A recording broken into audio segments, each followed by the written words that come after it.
realm of riddles. You have been working as an architect for decades and have designed hundreds of houses. You have had many unreasonable clients, but none of them come close to your newest client, Mr. Smith. Mr. Smith has an existing house which is completely empty, shaped like a cube, with 4 outer walls, a roof, and flooring.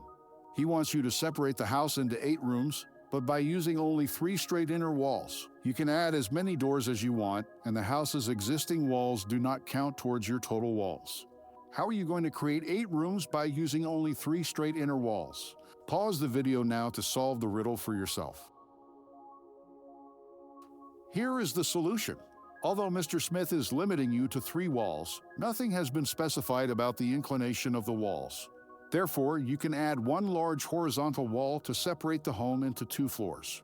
Then, simply add 2 vertical intersecting walls that go through both floors to effectively create 8 rooms, using only 3 straight inner walls in total. Mr. Smith smiles at you. He was trying to give you an impossible task, but you made it work.